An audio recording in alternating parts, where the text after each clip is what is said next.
Good morning, y'all. What's up? What's good? Yes, I got my exercise gear on. However, I'm sitting in my car because we have to move the car by a certain time or we will have, we'll get a ticket. So, to my New Yorkers, alternate side parking is no longer suspended. Please don't get no tickets today. Move your car. Y'all know what I'm talking about. I'm not trying to get no ticket today. So after I get off this video, I will be moving my car, my Jeep. But I wanted to do a part two because by request, everyone loved the video yesterday where I'm discussing how the narcissist is out to kill you. Not only, and I don't mean like destroy, I mean literally kill you, annihilate you, put you 6 feet under the ground. That's what I'm talking about. I meant it literally. I do apologize, you guys, for the video cutting off. It was getting good, and Instagram has a time limit on the IGTV videos. That's why they don't go past 14 minutes, and so this is a part two.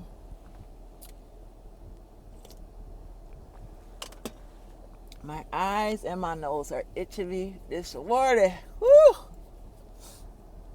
I have allergies. Okay.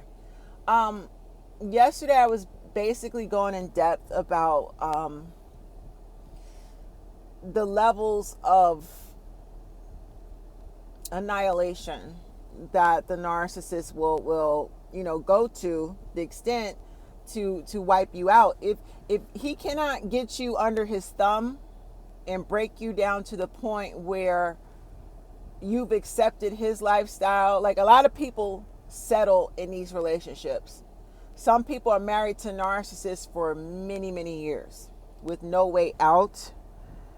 20 and 30 years. And, everyone that I talked to that was married to a narcissist, across the board, they said the entire marriage was horrible. Entire. No happy times. They don't treat their children good.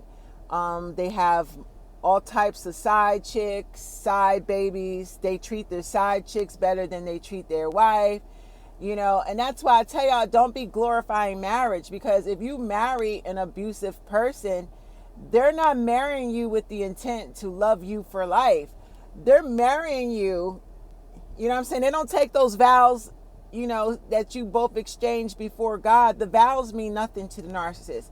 The narcissist is marrying you to lock you in because he wants to repeatedly return and abuse you over and over and over. And there's nowhere to run because you're locked in, you're married. Same thing with the baby. They trap you and get you pregnant to lock you in, not because they love the child. To the outside world, they'll pretend that they're such a loving parent. They love their children. They don't love their motherfucking children.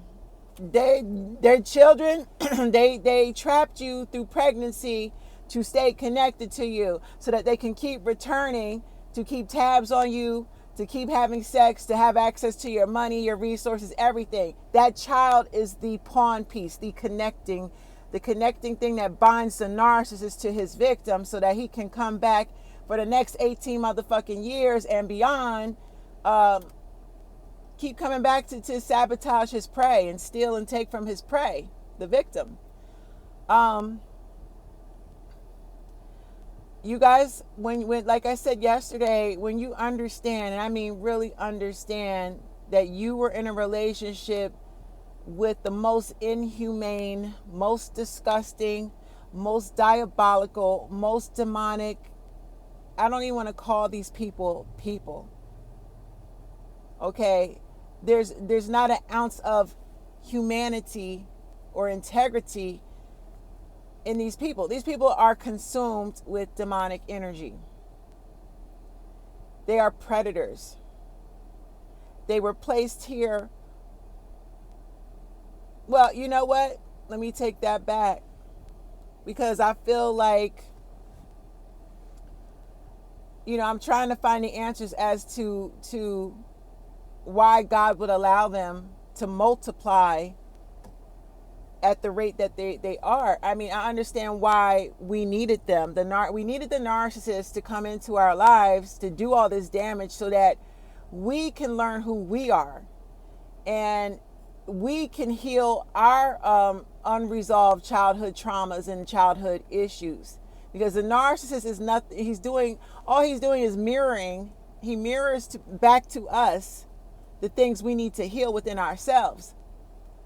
Okay, and once you figure that out, you go back into your childhood, you do your research, you figure out who in your family created the trauma bond and taught you that abuse was love, and taught you to be scared of tapping into your power, and taught you not to validate yourself but to validate other people. That narcissist in your family, your mother or father, they're the ones that groomed you and set you up to become targeted prey to other abusers. It's very sick. That's why I don't fuck with either one of my parents. I don't fuck with them. I don't care what nobody say. Nobody can guilt me. Other family members cannot guilt me. I don't want to hear shit from family or whatever.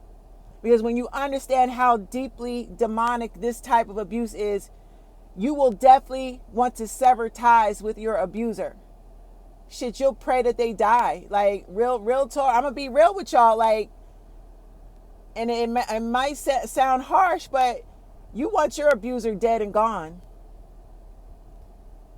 If I got a phone call tomorrow that anyone from my past who has abused me,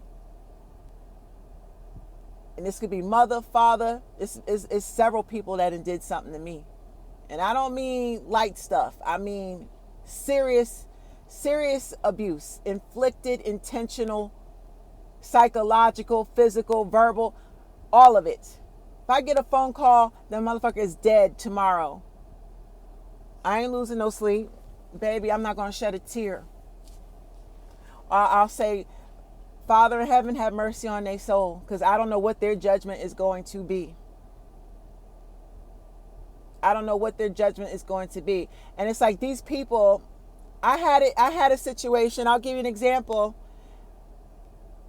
One of my exes, after he got through whooping my ass, beating me down, physically assaulting me, he raped me.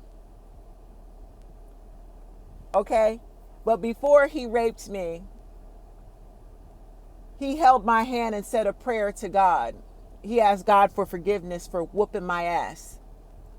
And I'm sitting there shaking and crying. I got bruises all over me. He gonna hold my hand and pray. We're laying there naked. He made me strip down. He made me take a shower after he whooped me. And I know he's watching this video. But I'm going to tell this story. After he got through motherfucking strangling me, my lip is busted. I'm spitting up blood. His fingerprints are bruised into my neck from strangling me, digging in my neck. Then he turns around and he kicks me like a fucking dog up and down my back.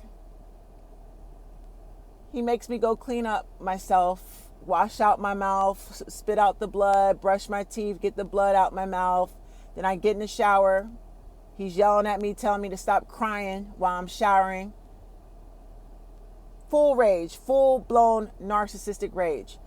Then I get out the shower. He pulls me into the bedroom. I'm still naked, dry off. He makes me lay down. And this motherfucker has the nerve to hold my hand and pray for forgiveness. He asked God for forgiveness for beating me. What kind of sick shit is that? You think God is that stupid? You think God is that stupid? These narcissists out here, they think they control everything, even God. You can't control God. See, as long as you're dealing with the narcissist, he is controlling the narrative of your story and telling it to anyone who will listen. He's going to tell his version. That's why he needs to isolate you away from your family and friends, and he brings you around his people. Or he don't bring you around nobody.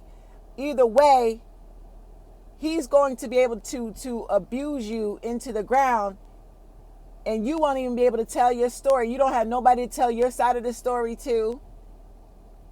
You don't have nowhere to run. But the whole time he's telling his version to his people. He's controlling the narrative. He's controlling your finances. He's controlling how you dress, what time you go to bed. If he feels like arguing and waking you up in the middle of the night, he's going to do that too. That's sleep deprivation. So you can go to work all fucked up, tired, dragging. You going to sleep at work, nodding off at your job because this motherfucker done been yelling at you all fucking night long. That's sleep deprivation. Yes, narcissists do deprive their victims of sleep, and it's done deliberately. Understand this. This person is trying to wipe you out. If you don't succumb and turn over complete total control, give up your finances, your life, your soul, allow this person to cheat, run in and out of your house. Sometimes they're bold enough to bring the side chick right in your face. These side chicks be knowing about you, and they'll bring the chick and bring her in your face. I've seen several scenarios like that. The disrespect just gets crazy. But the narc grooms his victim to accept this shit. If you're too weak to escape, he's going to totally wreck your whole life, and you're going to be on a leash. And yes, people stay in these types of marriages and situations for years, 20, 15, 20, 30 years. I'm complaining about 2 and 3 years with a narcissist, but can you imagine someone spending 10, 15, 20 fucking years or more stuck in a dead-end marriage, being abused day after day? It's terrible. Their job is to push you. They destroy you emotionally. Okay, emotional incest, emotional murder, spiritual murder. You will want to commit suicide because the pain that they put you through, the emotional pain is just too much. It's too great. It's just too great. It hurts. So if you don't try to kill yourself, you're either going to have a nervous breakdown and end up in the hospital from having a nervous breakdown. You're going to have a stress-related disease. You're either going to have a stroke. You're either going to have high blood pressure, heart disease, autoimmune disease, fibroids, hair falling out, weight loss, weight gain. They're going to kill you one way or the other. Whether they kill you mentally, spiritually, emotionally. And for a lot of victims that try to escape, they actually murder their victims. They put you 6 feet under the ground. Too many stories of women and children dying at the hands of a fucking narcissistic sociopath. This shit is real, y'all. I don't mean to scare nobody, but once you get away, and I mean run for your life, sometimes you got to relocate even. Don't ever go back. And nothing you do will be good enough. You see how fat I am today? I'll lose this weight tomorrow and they'll all gang stalk me. All my abusers will gang stalk me and find something else to pick on me. Nothing you do will ever be good enough for them. Get away and stay away. No contact. All right, y'all. I love you. I gotta go.